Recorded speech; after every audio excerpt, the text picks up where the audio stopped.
Fala, rapaziada, tudo bem? Aqui de novo, agora para a aula de Sociologia, mudando um pouquinho de assunto, né?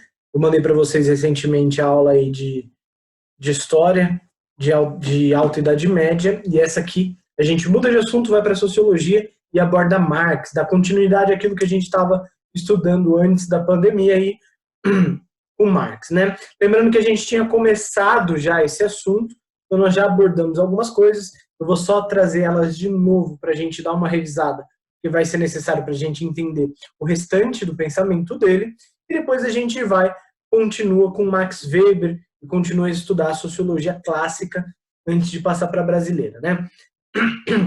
Lembrando, galera, que a gente acabou de ver Durkheim na linhagem, digamos, cronológica da sociologia, nós vimos Durkheim e agora a gente vai para Marx, né? A gente vai dialogar entre esses dois.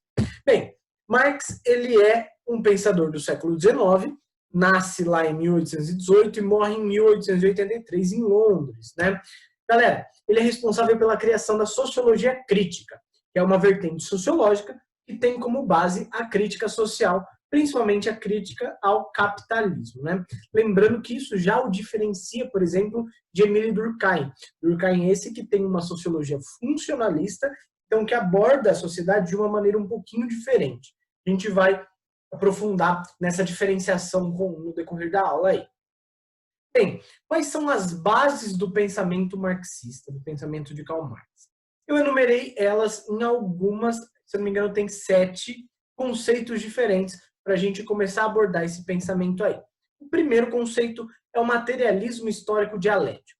Basicamente, o que é o materialismo histórico dialético?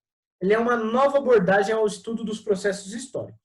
Vamos entender isso mais a fundo, destrinchando isso. Bem, Marx, ele vai dizer, por exemplo, de que é o trabalho e que são os meios de produção e as mudanças nesses meios de produção que vai determinar a organização da sociedade, certo? Muita gente acredita, por exemplo, que na realidade é a sociedade e, por exemplo, o pensamento dessa sociedade, a ideologia dessa sociedade que vai reger o trabalho. Para Marx não, é exatamente o contrário. É a vida do trabalho ou a vida dos meios de produção, trabalho nos meios de produção, que rege a organização da sociedade. Então a ideologia, o pensamento ideológico, ele vai ser fruto do trabalho humano na vida mundana que ele tem, certo? Em outras palavras, por exemplo, ele vai dizer que são as condições materiais nas quais as pessoas vivem que determinam a organização da sociedade. E mudanças nos meios de produção, ferramentas, máquinas usadas para criar riqueza, que causam a mudança socioeconômica, certo?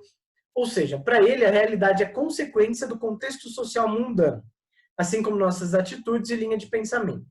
Então, por exemplo, ao invés de nós pensarmos em algo e colocar em prática, nós colocamos em prática e aí nós estruturamos o nosso pensamento de acordo com o que nós vivemos no nosso dia a dia, né? É mais ou menos uma abordagem um pouco empírica dessa realidade aí. Na realidade, para ele, os seres humanos, eles vão vivenciar no trabalho algo, né? Vão experienciar uma relação direta naquele trabalho e a partir dessa relação que ele vai vivenciar no trabalho, ele vai trazer aquilo para um contexto mundano aí, né?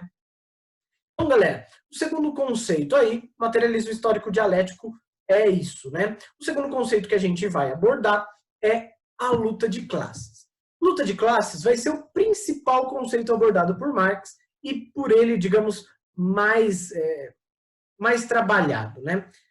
O que é a luta de classes para ele? Basicamente, são um conflito entre diversas classes sociais distintas, né? Para ele vai dizer, inclusive, eu até falei isso em sala de aula para vocês na nossa última aula, ele vai dizer que a história de todas as sociedades que existiram até os nossos dias tem sido a história da luta de classes. Então, basicamente, as diferentes classes sociais que existem na história da humanidade aí, elas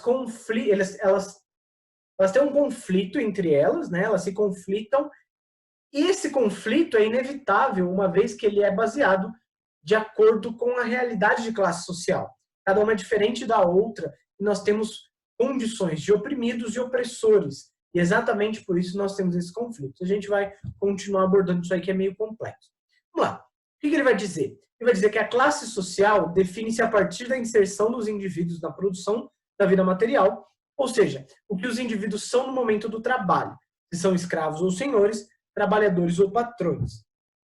Com base nessas inserções sociais, teremos determinada posição em relação às formas de propriedade. O escravo, portanto, ele não tem propriedade alguma, e o senhor tem os meios de produção e os escravos, que é propriedade desse senhor, certo? Então, os trabalhadores têm como propriedade a sua própria força de trabalho e o patrão os meios de produção. Basicamente, a realidade dessas duas vai criar duas classes sociais distintas. Então, para Marx, aqueles que têm os meios de produção, que detêm as indústrias, por exemplo, os burgueses, que ele vai chamar, e aqueles que têm a força de trabalho, aqueles que vão colocar em prática a sua força de trabalho, que são, para ele, o proletariado, né? E nós temos várias nomenclaturas com o decorrer da história em relação a essas duas realidades. Por exemplo, se você pegar o Egito Antigo, nós temos lá a elite social egípcia, com o faraó, a família do faraó, sacerdotes, nobres, e nós temos abaixo os escravos, né? Então as realidades são distintas. Isso vai mudando de nome de acordo com a realidade do trabalho. Se ele é escravo, se ele é servo, se ele é assalariado e assim por diante, certo?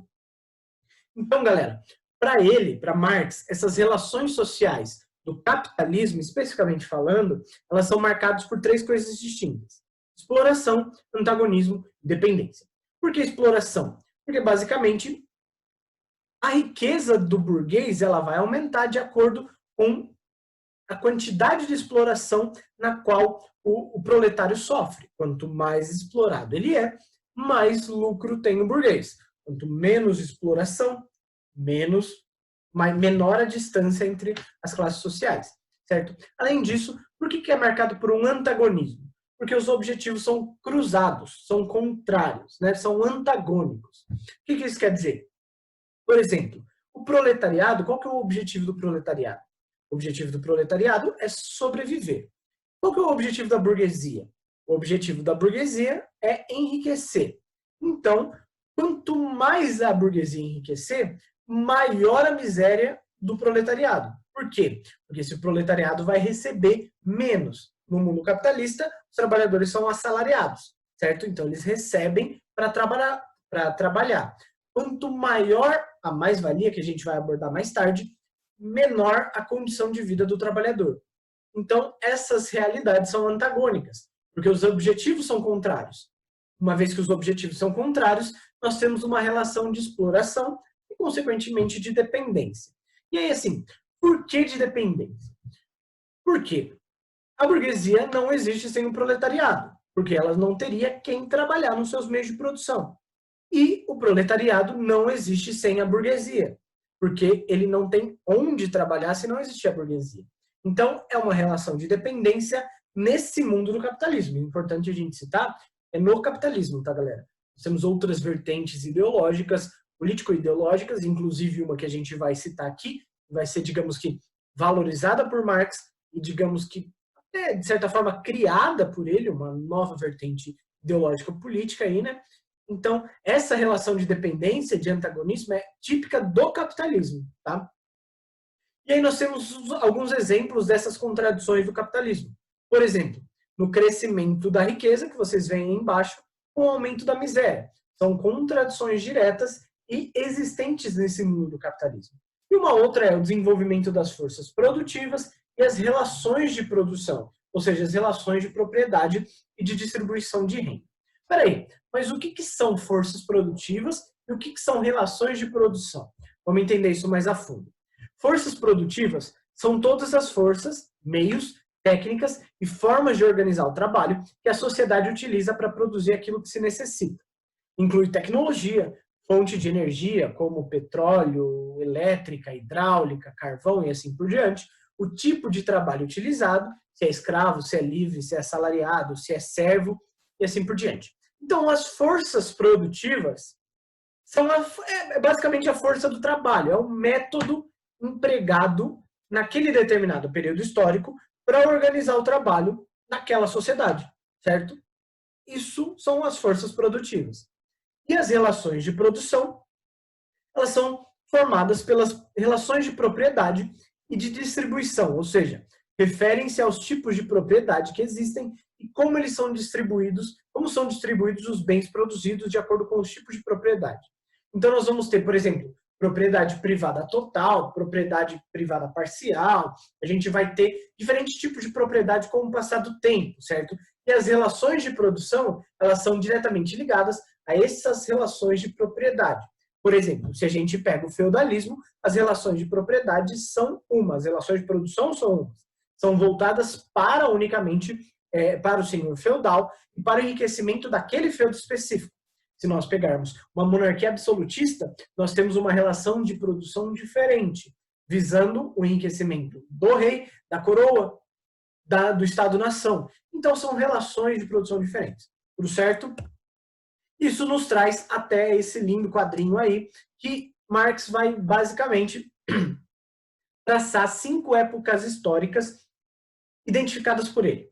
Basicamente, ele vai dizer que a humanidade ela segue um fluxo ou uma linhagem, uma cronologia, certo? Ele vai dizer que no começo da história humana existia uma sociedade sem classes ou um comunismo primitivo.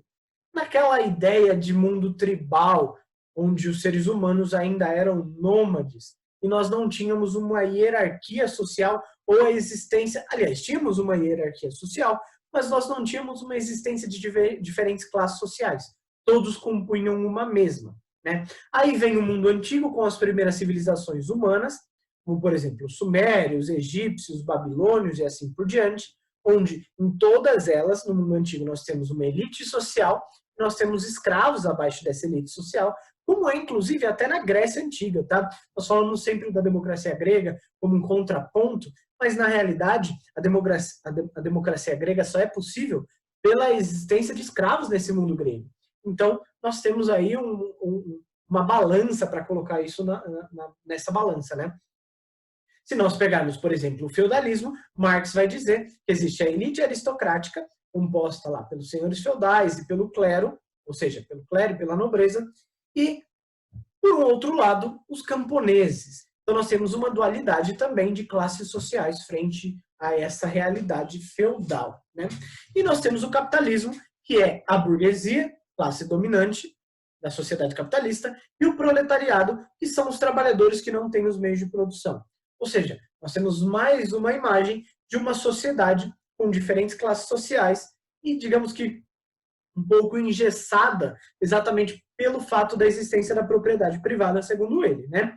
E, por último, seria o fim da história, nós teríamos uma sociedade sem classes. Seria o comunismo total, uma ditadura do proletariado, um conflito de classes bem resolvido e os meios de produção são de propriedade comum. Ou seja, um momento histórico onde não existem classes sociais, não existe Estado e não existe propriedade privada, beleza? Todos são comuns, são comunitários. Basicamente, esse é o comunismo. Nós vamos entender no final da nossa aula, que é a etapa final do socialismo, para a gente saber diferenciar essas duas realidades. Nós, inclusive, conversamos em sala de aula também, né? Vamos lá. Para Marx, o modo de produção da vida material organiza o processo da vida social, política e intelectual.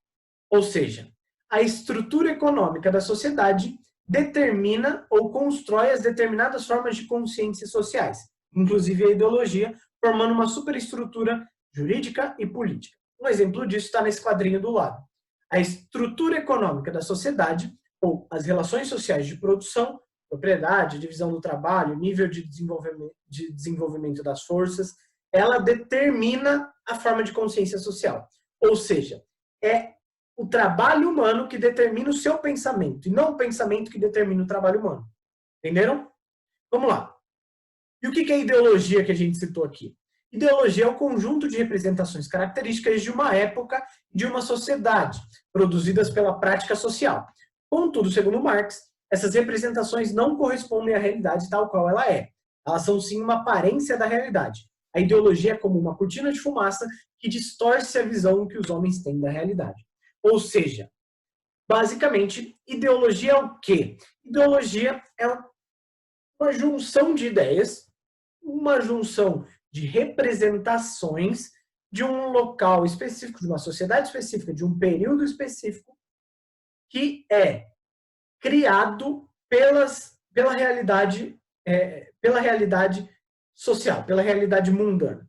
Então, de acordo com o que você vivenciar no seu trabalho, de acordo com a sua divisão do trabalho, de acordo com as relações de produção, de acordo com as relações sociais que você tem no seu mundo, na sua sociedade momentânea, você vai criar uma ideologia, certo? E essa ideologia, ela não é a realidade, mas ela é uma visão, uma percepção da realidade. Ou seja, digamos que ela seja uma das ideias em relação à realidade, mas existem várias, certo? É isso que é ideologia, segundo Marx. E aí ele vai concluir que a queda da burguesia e a vitória do proletariado são igualmente inevitáveis. E é exatamente esse pensamento marxista, esse pensamento de Marx, que vai dar origem ao socialismo científico, certo? Como assim? Ele vai dizer, por exemplo, que a sociedade moderna tem duas grandes classes: burguesia, proletariado, dono, trabalhador. O controle dos meios de produção enriquece a burguesia e vai tornar essa burguesia capaz de dominar a propriedade privada. O interesse próprio atenua a solidariedade na própria burguesia, enquanto uma concorrência sem fim alimenta crises econômicas frequentes. Ou seja, a burguesia ela vai controlar os meios de produção e ela vai dominar a propriedade privada e todo o proletariado, certo? A burguesia ela vai se preocupar apenas com a concorrência que ela tem frente ao mundo capitalista, frente ao liberalismo econômico que a gente já viu de acordo com a oferta e com a demanda. Ou seja, ela vai estar preocupada com a concorrência no próprio mercado. Enquanto ela está preocupada com essa concorrência no próprio mercado, o proletariado, como maioria, possui pouco e vende seu trabalho para a burguesia, permanecendo pobre por causa da exploração. Esse status desumano de exploração leva à alienação, que a gente vai ver logo menos, e a uma consciência de grupo que busca o seu próprio bem coletivo como classe, levando à queda da burguesia e à vitória do proletariado. Ou seja, com o passar do tempo e com a realidade de exploração sofrida pelo proletariado, ele vai criar uma consciência de grupo que vai lutar pelo seu próprio bem coletivo, levando a uma futura sociedade sem classes sociais, tomando o poder dessa sociedade, certo? Então, em relação à luta de classes, nós finalizamos aqui. Porém, não. Nós vamos continuar falando de luta de classes, porque, basicamente, todos os outros conceitos de Marx abordam a luta de classes e partem da luta de classes para serem explicados, né? Então, nós vamos ver, por exemplo, a mais-valia. O que é mais-valia? Mais-valia é o valor que está entre o que o trabalhador produz e o quanto ele recebe por isso. Ou seja, em outras palavras, mais-valia é o lucro líquido do burguês ou do proprietário privado, certo? Ele vai criar esse conceito de mais-valia. Por quê? Para poder analisar a sociedade capitalista, para ele poder entender essa sociedade capitalista, né? Ou seja, para ele, na visão dele, a mais-valia é uma riqueza produzida pelos trabalhadores que é indevidamente apropriada pelos capitalistas. Ou seja, é tomada a força desses trabalhadores pelos capitalistas, exatamente visando o enriquecimento próprio, né, da burguesia. E aí, vamos lá. Para a gente definir a mais-valia, ou o lucro líquido desse burguês, é necessário levar em conta tanto o salário quanto o capital constante. O que é salário? Salário é um valor abstrato estabelecido de acordo com uma série de critérios estabelecidos socialmente. Então, é um valor X que é composto de critérios sociais. Então, por exemplo, por que um médico ganha, sei lá, 3, 4 vezes mais do que um policial militar, por exemplo? Porque vai de acordo com a sociedade, com o valor que a sociedade dá para aquele trabalho específico e de acordo com os critérios que a sociedade utiliza para visualizar aquele trabalho específico. Então, são várias coisas, vários quesitos sociais que determinam o salário. Exatamente por isso, por exemplo, que um gari, um trabalhador, ele vai ganhar um salário mínimo, mais um auxílio do governo praticamente nulo lá, baixíssimo, né? E que um professor de história ganha um pouquinho mais que isso, porque é em relação ao valor que a sociedade dá, de acordo com aquele trabalho específico nesse mundo social, nessa sociedade específica. Então, de acordo com o que a sociedade pensa, o salário vai ser definido. E o capital constante, que são os gastos necessários para manter o funcionamento da fábrica ou da indústria. Quais são esses gastos? Na grande maioria das vezes, é composto de luz, água, aluguel, preço de compra do prédio, ar-condicionado, ventilador de teto, salário de todos os indivíduos aí, número de mesa, de carteira, de computador, tudo isso compõem o capital constante, que são necessários para manter o funcionamento dessa fábrica, certo? Então, para nós definirmos a mais-valia, nós precisamos levar em conta esses dois aspectos, esses dois conceitos, essas duas ideias, certo? E aí Marx vai dizer que existem dois tipos distintos de mais-valia. Primeiro, a mais-valia absoluta, que basicamente se dá a partir da intensificação do trabalho através do aumento da jornada de trabalho, sem mudar o salário do trabalhador, certo? Ou seja, é um aumento da desigualdade entre o trabalho e o salário.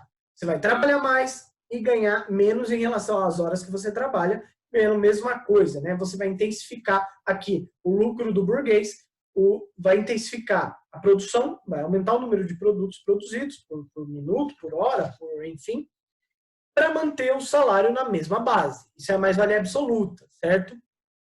E a mais-valia relativa, que é a ampliação do lucro do burguês a partir da mecanização fabril. Ou seja, você mantém o salário do trabalhador aqui, mas você investe em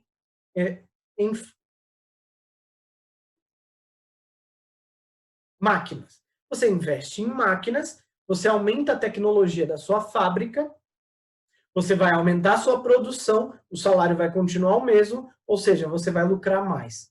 É uma mais-valia relativa, porque ela não depende diretamente do trabalhador, mas sim da mecanização da fábrica específica. Beleza? E aí, vamos lá. É importante nós dizermos que a dinâmica da luta de classes, aliás, que o valor da mais-valia, que o valor expropriado dos trabalhadores e a distância socioeconômica vai aumentar ou diminuir de acordo com a luta de classes. Então, é a partir, por exemplo, de lutas, manifestações, greves, de organização sindical, de movimento social, de quebra de máquina, como o ludismo, por exemplo, é a partir dessa realidade, desses movimentos, dessas manifestações, que basicamente marcam a luta de classes, e nós vamos ou reduzir ou aumentar a margem da mais-valia, reduzir ou aumentar a desigualdade social e ganhar mais direitos civis, políticos, sociais e tudo por diante. É exatamente a partir desses meios, por exemplo, lutas, greves e organizações, que a gente vai aumentar ou diminuir a mais-valia aí, beleza? E a gente chega ao fetichismo da mercadoria. Mas que merda é essa? O que é o fetichismo da mercadoria, galera? Marx vai dizer que o fetichismo da mercadoria é um fenômeno social e psicológico onde as mercadorias aparentam ter vontades independentes de seus produtores. Difícil, né? Peraí. Segundo o dicionário, a palavra fetiche significa objeto animado ou inanimado, feito pelo homem ou produzido pela natureza, ao qual se atribui poder sobrenatural e se presta culto. Então é quando alguma coisa, algum objeto, ganha vida própria, beleza? Ele se torna algo... Acontece o fetiche, né? Ele se torna um fetiche. E aí, vamos lá. Marx vai dizer que no capitalismo as mercadorias vão ganhar vida própria. Então ela vai inverter a relação entre pessoas e coisas. As pessoas vão passar a agir como coisas e as coisas vão passar a agir como pessoas. Não faz o menor sentido, né? Espera que faz. Ou seja, para ele, para Marx, o valor das mercadorias não depende dos seus produtores. E cada produtor deve produzir sua mercadoria em termos de satisfação da necessidade alheia. Tá? Ou seja, a mercadoria vai determinar a vontade do produtor e não o contrário. Peraí, mas por que isso acontece? Bem, isso acontece porque a mercadoria tem vida própria. Porque é a mercadoria e o valor dessas mercadorias não depende do produtor, já que ela tem vida própria, ela depende de si mesma. Como assim? Bem, lembra que no liberalismo econômico nós temos o livre mercado, ou seja, o preço de alguma mercadoria, ele é desenvolvido a partir da oferta e da demanda, certo? Ou seja, nós temos muito tênis Nike Air, sei lá o que, sendo produzido, o preço vai cair. Ah, nós temos pouco e está vendendo bem, o preço vai subir, certo? E aí o que vai acontecer? Quando o preço de alguma coisa subir, quando disparar, mais produtores vão desejar produzir isso aqui, porque o lucro está altíssimo. Ou seja, é a mercadoria que determina a vontade do produtor, e não o contrário, certo? Então, basicamente, você tem vontade de se tornar um produtor de celular Xiaomi, porque isso aqui está, digamos, no linguajar do povo aí, está na moda, né? Tá se tornando popular, está vendendo muito bem, e você vai querer produzir isso aqui, que vai ser mais barato de produção, do que, por exemplo, um teclado de um computador, que o lucro que você vai ter, ou a margem da mais-valia, vai ser menor, porque em relação à oferta e demanda, tem muito teclado e vende pouco, certo? Então, tudo isso, basicamente, vai ser definido pela mercadoria por si só no mundo capitalista, de acordo com o liberalismo econômico, e não o contrário, beleza? E vamos lá. Basicamente, frente a isso, Marx vai dividir a mercadoria em dois valores. Valor de uso, que é a utilidade do produto de acordo com suas características físicas e de apropriação social, e o valor de troca, que é a relação de quantidades e proporção de troca de objetos com diferentes valores de uso. Como assim? Bem, uma mercadoria ela vai ter dois valores. O valor de uso, que é a utilidade desse produto. Para que você pode usar uma camiseta? Bem, você pode usar ela como vestimenta para, digamos que, você não tomar corrente de ar frio, sei lá, ou para você tapar seu corpo, né? Não mostrar seu corpo. Mas você pode usar uma camiseta também, por exemplo, se for a camiseta do Corinthians, como um pano de chão. Então, o Jubinho vai adorar quando eu falar isso. Então, nós temos uma apropriação social frente a esse produto. A utilidade não é só composta pelas atribuições físicas, mas pela apropriação social também. Esse é o valor de uso de um objeto, certo? E nós temos o valor de troca, que é a relação de quantidades e proporção de troca de objetos com diferentes valores de uso. Ou seja, quantos celulares Xiaomi eu preciso para comprar um iPhone XS Max? Então, esse tem um valor de troca, que seria o valor de mercado que esse objeto tem, certo? Por exemplo, a camiseta do Corinthians, você precisa de umas 10 para comprar uma do Palmeiras, porque a qualidade é muito maior. Enfim, vamos lá. Valor de uso e valor de troca, é isso aí. Logo, ele vai desenvolver a ideia de que o trabalho também tem caráter duplo. Se a mercadoria tem caráter duplo, o trabalho também. Trabalho concreto é aquele que se manifesta no valor de uso. É aquilo que você vai produzir, visando a utilização dele de acordo com suas características físicas ou de apropriação. Por que você vai fazer uma camiseta? Para as pessoas se protegerem do frio. E o trabalho abstrato, que se manifesta no valor de troca. Esse trabalho abstrato é um trabalho que leva em conta apenas o valor da mercadoria, o dinheiro, o quanto vale aquela mercadoria. Ou seja, nesse trabalho abstrato, o trabalho passa a ser representado pelo dinheiro, ou seja, como mercadoria, com valor de uso e de troca específicos de acordo com cada função social. Podemos notar, então, que para Marx o mundo capitalista leva a uma humanização, no meio de vida, da mercadoria por si só, dando à mesma o controle da própria produção industrial, que é controlada pelo fetichismo da mercadoria.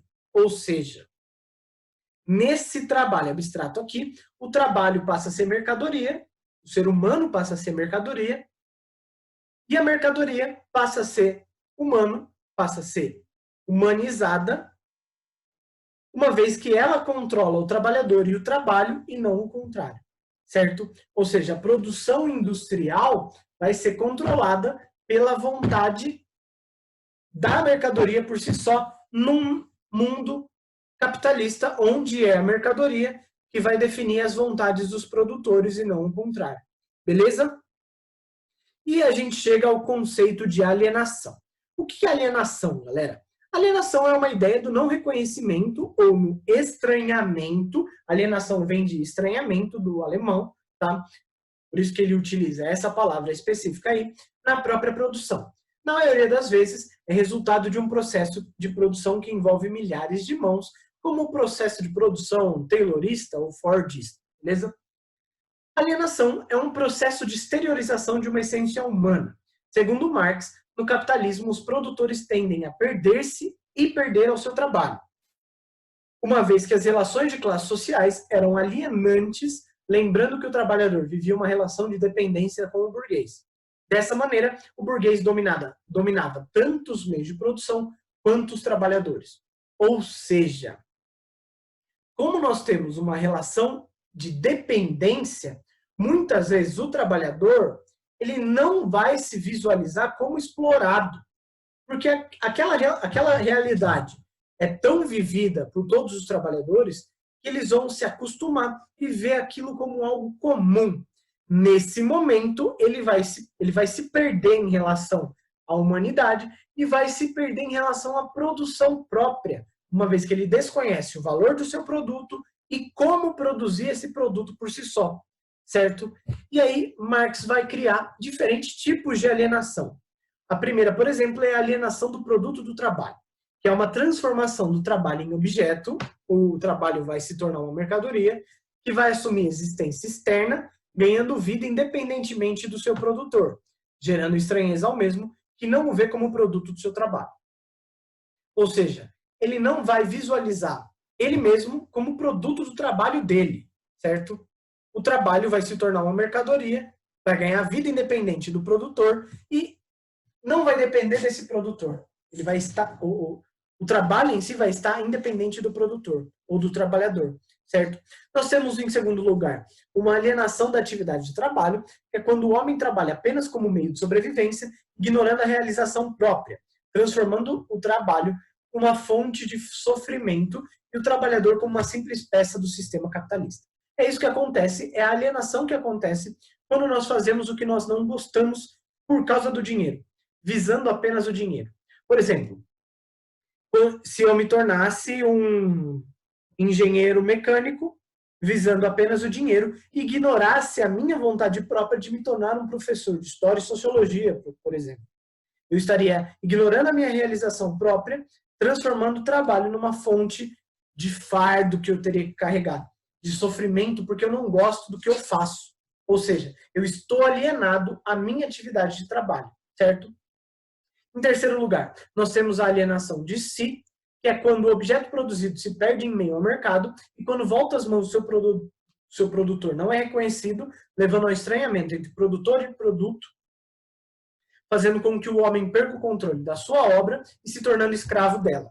Então, basicamente, ele não vai mais se reconhecer como produtor daquilo, uma vez que se vai se perder ao mercado, e quando volta ele vai continuar produzindo aquilo, mas não vai se visualizar como produtor, uma vez que ele não vê aquele objeto como fruto do seu próprio trabalho, certo?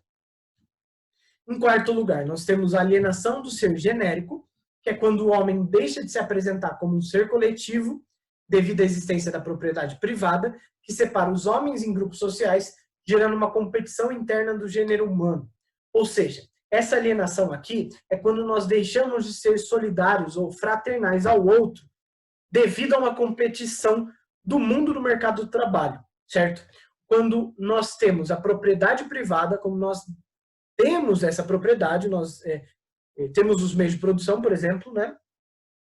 E quando nós deixamos de se apresentar como um ser coletivo, nós pensamos apenas no bem individual, certo? E por último, a alienação do homem, que é quando o homem se torna um animal, quando sua obra é apropriada por outra pessoa ou quando apropria a obra de outra pessoa. uma vez que o homem é humanizado pelo trabalho e sem o mesmo perde sua condição de ser humano. O que nos faz ser humano? O trabalho. Porque na história da humanidade, uma única coisa todos os seres humanos fizeram, que é trabalhar, certo? O trabalho nos humaniza. Sem o trabalho, nós somos animais selvagens que não trabalham, certo? Ou seja, se nós tivermos a nossa obra apropriada por outra pessoa, nós vamos deixar de ser seres humanos, uma vez que nós não produzimos ou não temos, pelo menos fisicamente, algo para provar que nós trabalhamos. Nós vamos estar alheio à condição humana, certo? Por exemplo, se alguém se apropriar da minha aula, eu não vou ser mais necessário nesse quesito. Portanto, isso vai deixar de ser minha produção e eu vou me tornar um animal, uma vez que eu não tenho mais algo para dizer que é produto do meu trabalho. Portanto, eu deixo de ser humano, certo? E aí nós temos a praxis, galera. O que é praxis? A praxis vai embasar o movimento socialista, comunista, e principalmente na Revolução Russa. O que é praxis? Praxis é uma atividade voluntária orientada para um determinado fim. Então, é algo... É a teoria aliada à prática. Ou é a prática, em outras palavras, é a prática com embasamento teórico. Basicamente, a praxis remete para Marx para os instrumentos em ação que determinam a transformação das estruturas sociais. Praxis é a atividade humana, prático-crítica, que nasce da relação entre homem e natureza, uma vez que a partir do processo produtivo, o homem define a natureza uma utilidade. Ou seja, basicamente é quando o ser humano vai transformar o seu mundo social de acordo com a teoria, o embasamento teórico que ele tem, de acordo com sua realidade do trabalho, certo? Ou seja, também é uma atividade subjetiva, pois cada homem percebe a prática de uma forma diferente, de acordo com sua própria consciência e intenção. Então, praxis vai ser o meio, é a atividade que busca a transformação das estruturas sociais, busca transformar a sociedade, certo? É uma atividade orientada a um determinado fim, beleza? Simples. Estamos chegando ao fim. Aqui nós temos já a finalização aí e o último conceito que nós precisamos nos lembrar em relação a Marx, que é a crítica à religião. Marx vai ser extremamente crítico à religião e ele vai dizer que, basicamente, não é necessário a religião para manter a ordem social, como era difundido durante toda a Idade Média, por exemplo, e até o contexto da Idade Moderna, né? Ele vai dizer que é o homem que faz a religião, e a religião não faz o homem. Ou seja, Deus é criado pelo homem, não o homem que é criado por Deus, em outras palavras. E aí, ele tem como base a alienação. Vamos entender mais isso. Segundo ele, as pessoas se esqueceram de que inventaram Deus, que passou a ter vida própria de acordo com as relações de classes humanas, e agora controla as pessoas. Ou seja, os seres humanos, para ele, tá? Os seres humanos criaram as divindades ou a religião. Essa religião vai justificar a existência das classes humanas pelos próprios seres humanos, e a religião vai controlar a ordem, vai controlar os seres humanos de acordo com o que os próprios seres humanos criaram, de acordo com a realidade vivida por eles, certo? Dessa forma, Marx vai concluir que a religião é um sintoma da doença causada pela privação material e pela alienação humana, que cria essa dor para que os sofredores precisem do conforto oferecido pela religião. Ou seja, ele vai dizer, por exemplo, que as dificuldades econômicas impedem a maioria das pessoas de alcançar conforto e felicidade verdadeira nesse mundo. A religião vai distorcer essa realidade e encorajar as pessoas a trabalhar duro, aceitando passivamente sua sorte e suportando o sofrimento. Por um outro lado, a religião vai oferecer falsas esperanças e dizer que a verdadeira felicidade só pode ser obtida na vida celestial, ou a vida após a morte. Ou seja, apesar de oferecer conforto, a religião é o suspiro da criatura oprimida, o coração de um mundo sem coração. Ou a religião é o ópio do povo, certo? Basicamente, é a ideia de que os seres humanos criaram a religião para justificar a sua realidade social e ficaram presas a ela mesma, de acordo com as esperanças que a religião dá a esses próprios seres humanos, certo?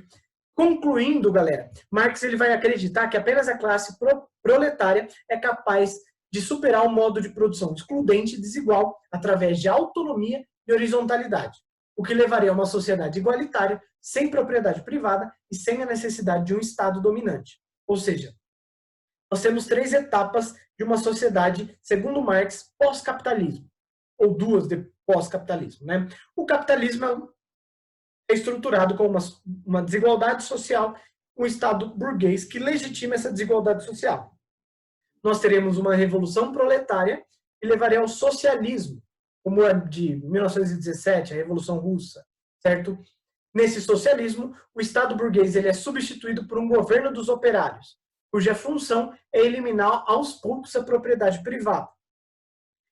E essa ditadura do proletariado, que seria o socialismo, levaria à última etapa, que é o comunismo, onde nós teríamos uma organização social comunitária comum, sem propriedade privada, que não necessita de um Estado ou de um aparelho estatal dominador, certo? Essas são, digamos que, as etapas do socialismo científico até chegar ao comunismo de Marx, galera. Lembrando que nós temos exemplos disso aqui que falharam muito, né? Nós sabemos da falha aí, por exemplo, da União Soviética, em criar uma sociedade sem propriedade privada e sem classes sociais, mas, ao mesmo tempo, nós nunca visualizamos um comunismo por si só, uma vez que ele nunca foi alcançado em sociedade alguma na história da humanidade aí, beleza? Então nós temos uma relação aí meio complexa para entender isso. O que eu mais espero que vocês tenham gostado da aula e entendido o assunto aí, beleza? Chegamos ao fim, galera. Espero que vocês tenham gostado. Qualquer dúvida, deixa aí para mim. Pode ser no YouTube mesmo, pode ser via WhatsApp, por onde vocês desejarem, beleza? Beijo no coração e até mais. Valeu!